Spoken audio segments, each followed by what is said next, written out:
సాయిరామ్. భగవంతుని ఆశీస్సులతో నిన్నటి వరకు మనం 45 శ్లోకాలు కంప్లీట్ చేసుకున్నాం. ఈరోజు 46, 47. అయితే ఇంతవరకు భగవంతుడు ఆయన చెప్పే ప్రతి విషయం మనం గ్రహించుకుంటూ ఒక్కొక్క మెట్టు తన చేతిని అతను మన చేతిని పట్టుకుంటూ ఒక్కొక్క మెట్టు ఎక్కిస్తున్నారు. దాన్ని మనం ఉపయోగించుకుంటూ ముందుకు సాగాలి.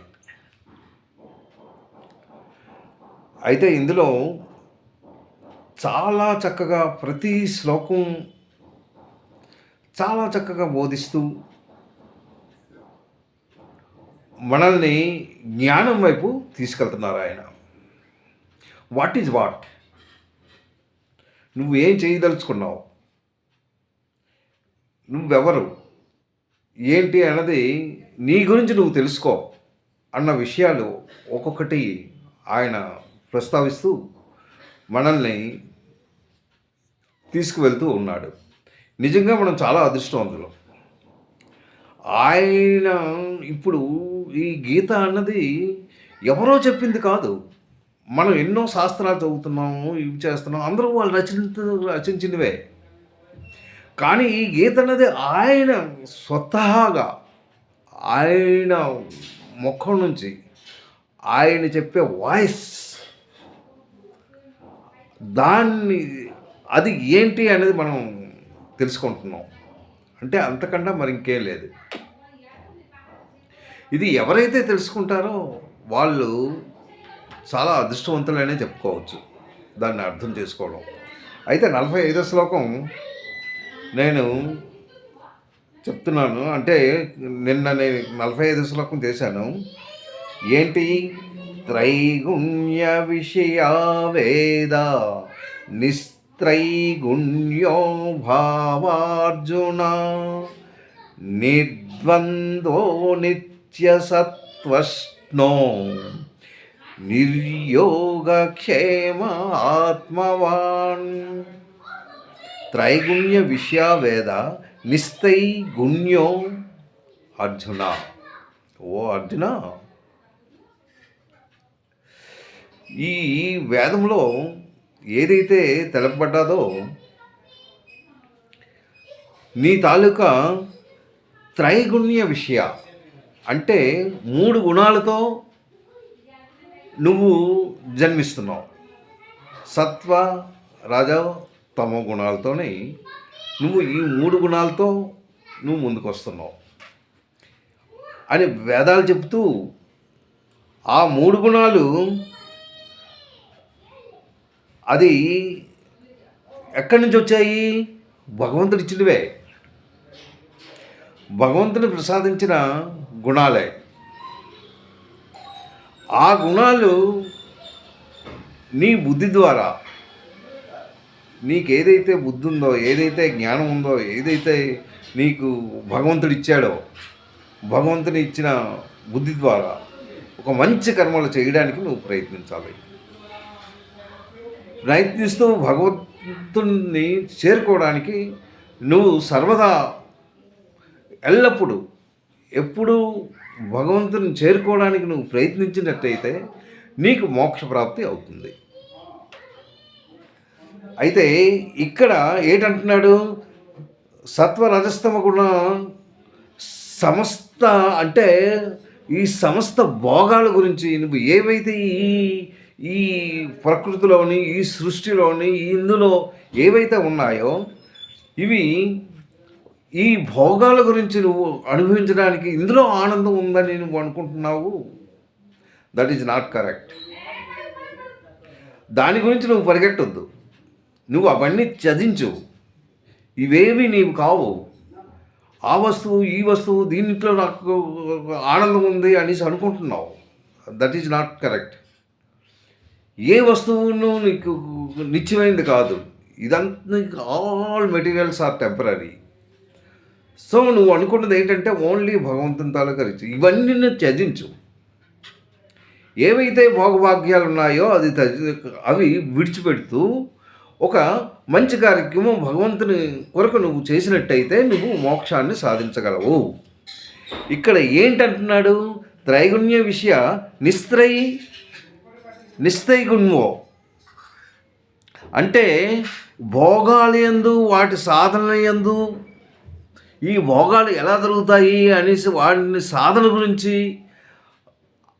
వాటిని కష్టపడుతూ ఆ భోగాలను సంపాదించడం అది మంచిది కాదు. నిస్త్రైగుణ్యం. ఆ తర్వాత నిర్ద్వంద్వో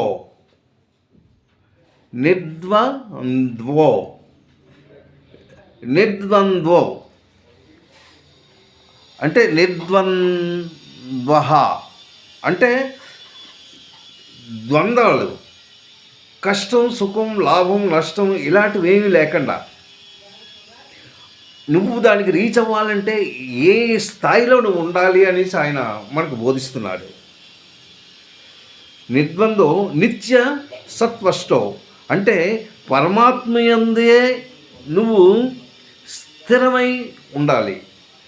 నువ్వు ఓన్లీ భగవంతుడి మీదే నీకు మనస్సు కలిగి ఉండాలి. నిత్య సత్వష్టో నిర్యోగక్షేమ అంటే యోగక్షేమం గురించి ఆత్మవాన్ అంటే నీ తాలూకా ఇంద్రియాలను కంట్రోల్ చేస్తూ ఇవన్నీ నువ్వు ఉన్నట్టయితే ఏంటి? నిర్బంధో నిత్య సత్యో నిర్భోగ్యో ఇవన్నీ నువ్వు ఆత్మవాన్ ఇవన్నీ నీలో ఉన్నట్టయితే యూ కెన్ రీచ్ ది భగవాన్. నువ్వు మోక్ష సాధనకు నువ్వు వెళ్ళగలవు. అంతేగాని భోగభాగ్యాల గురించి పరిగెట్టొద్దు. అవన్నీ టెంపరీ. దాని గురించి నువ్వు ఇంకా ఆలోచించొద్దు. అవన్నీ ఒక పక్కన పెట్టు అనేసి 45వ శ్లోకంలో ఆయన చెప్పారు. దాని గురించి నిన్న నేను ఎక్స్ప్లెయిన్ చేశాను ఒక్కొక్కటిను.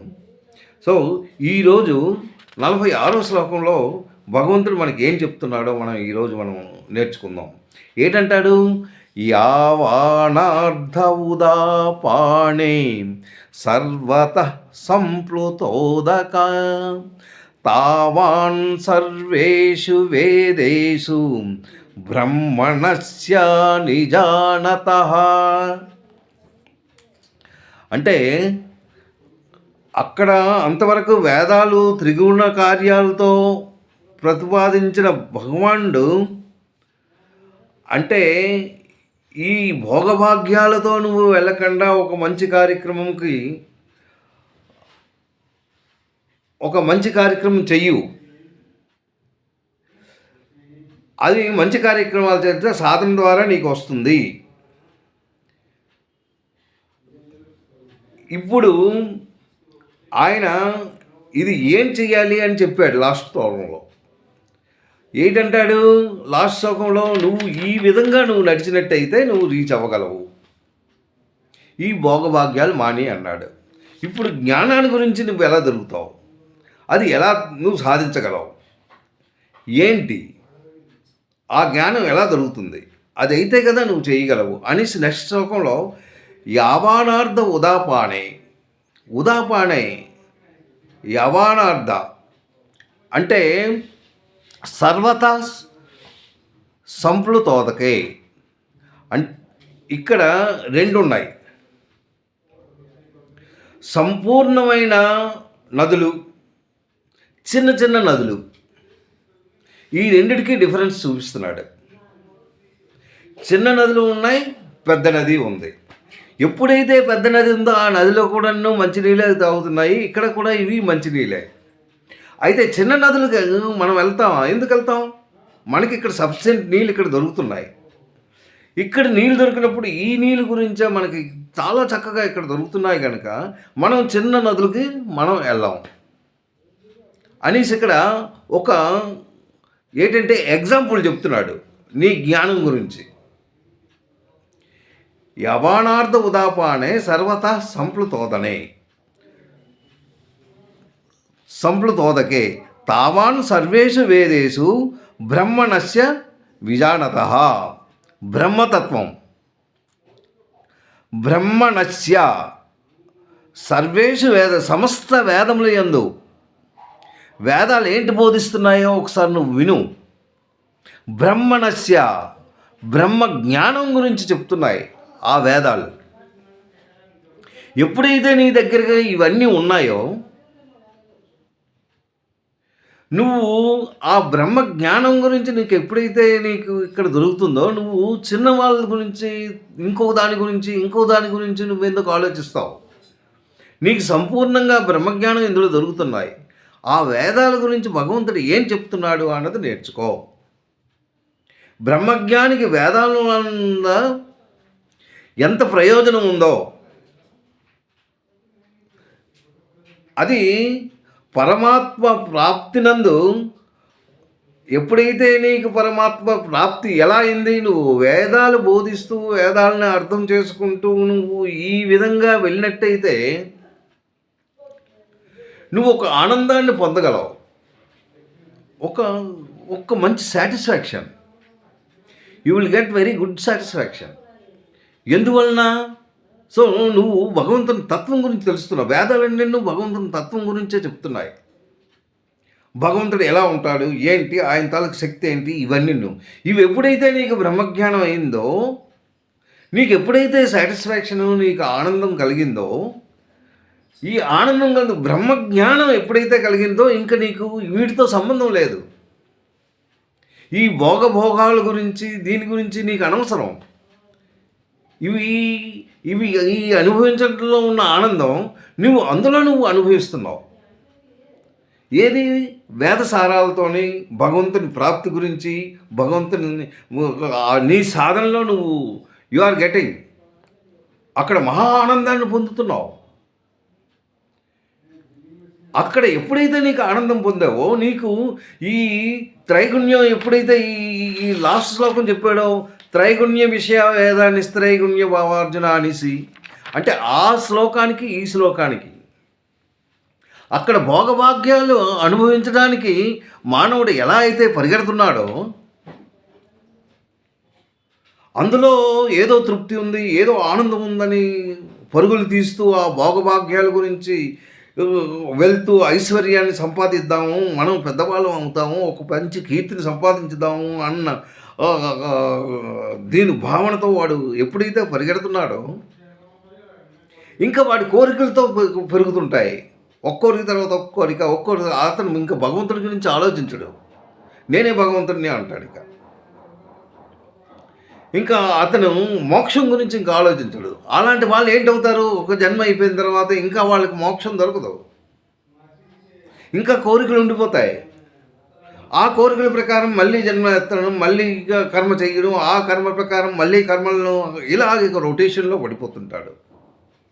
అవి కాకుండా ఈ శ్లోకంలో యావానర్థ ఉదాపానే సర్వతః సంప్లుతోదకే తావాన్ సర్వేషు వేదేషు బ్రహ్మణస్య విజానతః అన్నాడు.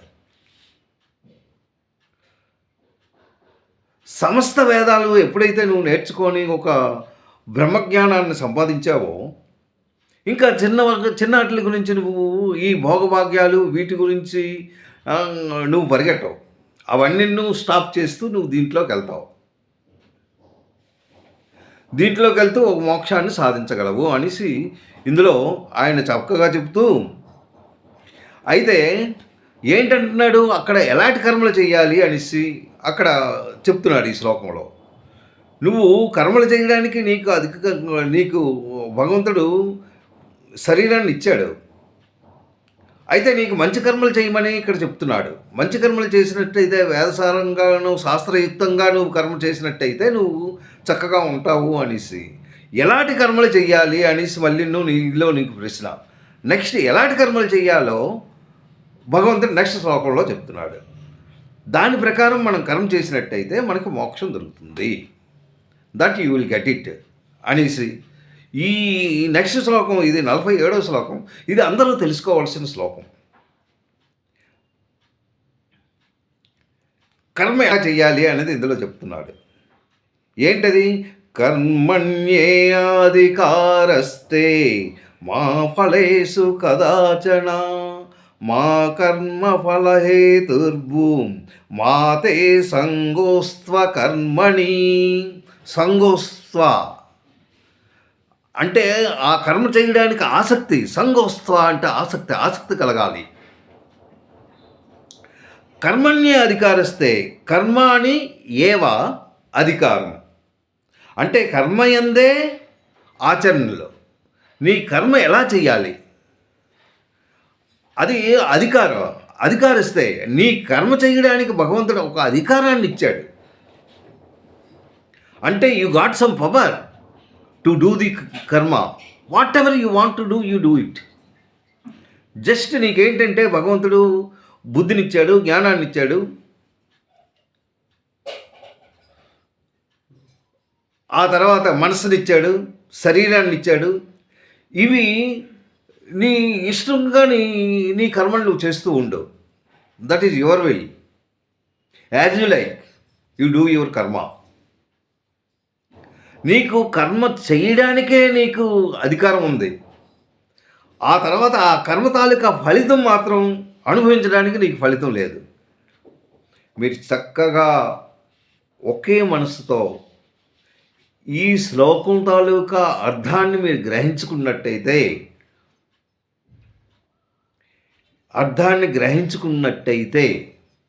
మీరు మంచి కర్మలే చేస్తారు, సకర్మలతో మీరు ముందుకు వెళ్ళగలరు. అది భగవంతుడు చెప్పిన ప్రత్యేకంగా ఆయన నోటి నుంచి వచ్చిన మాట. కర్మణ్యే అధికారిస్తే మా ఫలేషు కదాచన మా కర్మఫల హేతుర్భు మాతే సంగోస్త్వ కర్మణి. ఆయన ఎంత చక్కగా ఆయన బోధించారో చూడండి. దాని ఫలితాల గురించి నువ్వు ఆలోచించొద్దు. నువ్వు కర్మను మాత్రం నీ కర్మ గురించి నువ్వు కర్మ చేయడానికి నీకు అధికారం ఇచ్చాను. We have given a power to do the కర్మ. ఎలాంటి కర్మ చేయాలని అని నువ్వే ఆలోచించు. నీకు బుద్ధి, శక్తి అన్నీ ఇచ్చాను. ఒక మంచి కర్మ చేసినట్టయితే మంచి రాస్తాలో వెళ్తావు, చెడ్డ కర్మ చేస్తే నువ్వు చెడ్డగా వెళ్తావు. ఓకే, నీకు రెండు చేయడానికి నీకు అధికారం ఉంది కదా. నువ్వు చెడ్డ కర్మంగా చేయడానికి నీకు అధికారం ఇచ్చాను. కానీ నీ ఆలోచన శక్తి నువ్వు చూసుకో. ఎలాంటి కర్మ చేస్తావో నువ్వే గ్రహించుకో. నీకు మానవ శరీరం దానికే నీకు మానవుడిగా ఒక శరీరాన్ని ఇచ్చాడు. కొత్త కర్మలు ఏవైనా ఉంటే చెయ్యొచ్చు, నూతన కర్మలు అన్నమాట. అది ఏవైతే కర్మలు చేయడానికో నీకు స్వాతంత్రాన్ని ఇచ్చాడు, అంటే ఒక అధికారాన్ని ఇచ్చాడు. తన అర్హతను నీకు అర్హత ఇచ్చాడనమాట. You got power to do that work. అంటే నువ్వు శాస్త్రయుక్తంగా చేసిన కర్మఫలమే మంచిది. ఏదైతే శాస్త్రం చెప్పిందో శాస్త్రం ప్రకారం నువ్వు వెళ్ళి నీ కర్మలు నువ్వు చెయ్యు. అయితే వీడు భోగభాగ్యాలకి ఈ మానవుడు అలవాటు పడి చెడ్డ కర్మలు, ఒక చెడ్డ ఆలోచనలతోని వేరే వేరే కర్మలు చేస్తూ ఇది నేను అనుభవిస్తాను, నేను కీర్తిని అనుభవిస్తాను, నేను ఐశ్వర్యాన్ని అందిస్తాను, నా ఆస్తులను పెంచుతాను, ఇంకా నేను పెరుగుతాను అన్న ఆశాభావంతో ఏవో కర్మలు చేస్తూ ఉంటారు. అయితే ఆ కర్మ చేసిన ఫలితం అయితే ఒకటి చెడ్డ కర్మ ఉంది, ఒకటి మంచి కర్మ ఉంది. ఎవడైతే చెడ్డ కర్మలు చేస్తాడో వాడు అనుభవించక తప్పదు. వాడు తప్పకుండా అనుభవిస్తాడు. దాని తాలూకా ఫలితం మాత్రం ఉంటుంది. అలాగే మంచి చేస్తాడు. ఏంటి మంచి? ఒక యాగాలు చేస్తాడు, దాన ధర్మాలు చేస్తాడు, నలుగురికి నువ్వు సహాయం చేస్తాడు. ఇవన్నీ నువ్వు దేని గురించి చేస్తాడు అంటే నువ్వు చెయ్యు, కానీ దాని ఫలితాలు మాత్రం నువ్వు ఆశించద్దు. నేను ఒక 100 మందికి భోజనం పెట్టాను, లేకపోతే ఒక పేదవాళ్ళకి ఏదో భోజనం పెట్టాను, నాకు మహా ఆనందంగా ఉంది, నాకు ఏదో భగవంతుడు నాకు ఇస్తాడు అన్న ఆశతో నువ్వు ఏ పని చేసినన్ను అది అవ్వదు. అది నీ ప్రకారం కాదు, భగవంతుడి తాలూకా ఇష్టం. దాని తాలూకా ఫలితం కూడా నీకు ఎప్పుడు ఇస్తాడు, ఏం చేస్తాడు అన్నది ఆయనది. ఆ ఫలితం మాత్రం, ఆ ఫలం ఎలా దొరుకుతుంది అన్నది ఆయన తాలూకా ఇష్టం. అది నీ ఇష్టం మాత్రం, నీ ఇష్ట ప్రకారం నీకు కాదు. నువ్వు ఒకటి అనుకుంటావు, నాకింత సొమ్ము వస్తుంది, నాకింత డబ్బు వస్తుంది, ఈ డబ్బుతో నేను ఇది తీసుకుంటాను, అనేసి భావించుకుంటావు. కానీ తను ఒకటి తలిస్తే భగవంతుడు ఇంకొకటి తలుస్తాడు. అది నీకు అనుభవించాలని భావన వచ్చినప్పుడే నువ్వు అనుభవించగలవు, లేకపోతే నువ్వు అనుభవించలేవు. ఈ అనుభవం ఎప్పుడు కలుగుతుంది అన్నది ఆయన నిర్ణయం. ఈ జన్మలో కలగచ్చు, నెక్స్ట్ జన్మలో కలగచ్చు, ఆ నెక్స్ట్ జన్మలో కలగచ్చు, ఇంకొక జన్మలో కలగచ్చు. ఈ జన్మలో నువ్వు లాస్ట్ జన్మలో ఏవైతే మంచి చేశావో దాని గురించి ఇప్పుడు ఆలోచిస్తున్నావు. ఇప్పుడు నీకు కొందరు కలెక్టర్లు అవుతారు, కొందరు పెద్ద ఐశ్వర్యుల కుటుంబంలో పుడతారు, పెద్ద పండితుల కుటుంబంలో పుడతారు, కొందరు దీనిగా పుడతారు. ఇవన్నీ ఎలా వచ్చాయి? నువ్వెందుకు ఒక పేదవాడి కుటుంబంలో ఎందుకు పుట్టలేదు? ఒక దొంగడి కడుపులో ఎందుకు పుట్టలేదు? అంటే అదంతా నువ్వు కర్మానుసారం వస్తుంది. ఆయన నిర్ణయించింది ఆయన. అయితే నీకేంటిచ్చాడు? కర్మణ్యే అధికారిస్తే మా ఫలేషు కదాచన. నీకు అధికారం ఇచ్చాడు. అధికారం ఉన్నది కదా అని నువ్వు ఇష్టం వచ్చినట్టు ప్రవర్తించినట్టయితే దానికి నువ్వు అనుభవించక తప్పదు. పాపం ఎక్కడికి పోదు, అది కంపల్సరీ నువ్వు అనుభవిస్తావు. చెడ్డ పనులు చేసినట్టయితే ప్రతి ఒక్కటి ఆయన చూస్తూనే ఉంటాడు. ఎగ్జాంపుల్, ఒక ప్రభుత్వ ఉద్యోగం అని ఏదో ఒక ఉద్యోగికి ఒక అధికారం ఇచ్చాడు. దేనికి అధికారం? సేఫ్టీ గురించి. నీ తాలూకా బాడీ సేఫ్టీ చూడు, శత్రువులను కూడా నువ్వు సంహరించాలి అని ఒక ఆయుధం ఇచ్చాడు. అది ఏదో ఒక పిస్టల్ అవ్వని, లేకపోతే ఏదో ఒకటి అవ్వని. అది దేని గురించి ఇచ్చాడు? నీ రక్షణ, శత్రువులు రాకుండా చేయడానికి ఒక ఆయుధాన్ని ఇచ్చాడు. అది నువ్వు దుర్వినియోగం చేసి ఇంకొక దానికి నువ్వు ఉపయోగించావనుకో, ప్రభుత్వం ఏం చేస్తుంది? నీకు శిక్ష ఇస్తుంది. శిక్షను అనుభవించక తప్పదు. నీకు పనిష్మెంట్ ఉంటుంది. నీకు పనిష్మెంట్ దేని గురించి? నీకు ఏ పని చేశాడో దానికే నీకు ఇచ్చాడు. కానీ నువ్వు దాన్ని వేరే దానికి వినియోగిస్తూ దాన్నేమో దుర్వినియోగం చేసావు.